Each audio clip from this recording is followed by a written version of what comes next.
Well, it's personal between me and you, and I'm going to do you some serious harm, you big stiff idiot.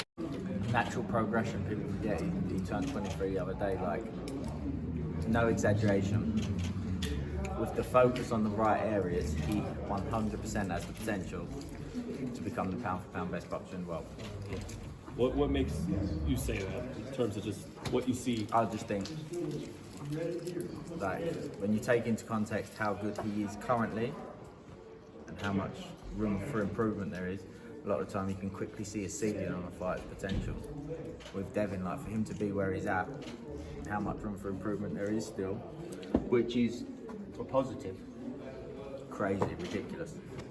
We just saw a Crawford fight have a great performance over the weekend. Do you think he's on pace to have an even superior skill set to even what someone like a Terence Crawford has? Yeah, we're talking Canelo, Alvarez, Floyd Mayweather level. That highest caliber. Yeah. What does he have to do to get there? Focus on the right areas. Focus on the right areas and keep the love for the game. Like, Devin loves boxing. He loves coming to the gym, loves working out, loves improving. He's part of the 1% club, desperate for any 1% improvement he can make. And as long as he keeps that mentality, he'll get there.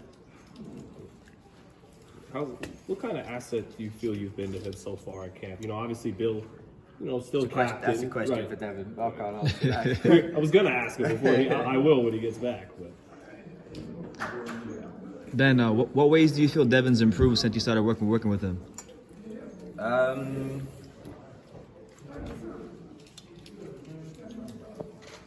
Just the natural progression in every area, I think.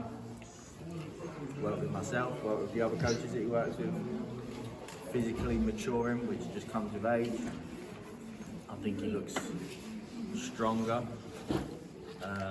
which isn't to do with me, I don't do a strength conditioning. So just, like I said, he's the type of character that has that. He's part of the 1% club. He's looking for 1% improvements everywhere he can. Yeah. So naturally, you're going to keep progressing, and I think he progressed in every single area. Ben, we spoke the other day, and I said it. I feel like seeing you in camp with Devin, he always looks to you and respects a lot of what you say. Why do you feel that is? I mean, obviously having his dad and having Mickey and other coaches and stuff like that. Why do you feel like he always looks to you, after sparring during training, just little things that you see? I think he looks, everybody that he's got in the team, he looks at for advice and takes advice from, and appreciates their advice and values it, of course. So it's, that's why he's got people on the team, so that, he obviously values them, values everybody. What's it like for you working with an American fighter? And the scene change and all that. Nothing to do with Devin being American. Just exactly what I said there about him being part of the 1% club.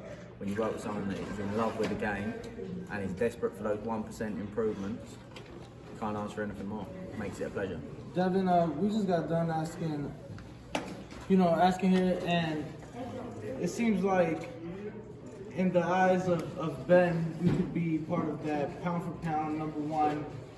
He's mentioned you with Floyd Mayweather. He said it the other night after the Crawford and Porter fight. He said it here today. What are your thoughts when you hear things like that? I mean, obviously, the work you put in, what you have, but to hear it from a coach who's worked with pound-for-pound fighters.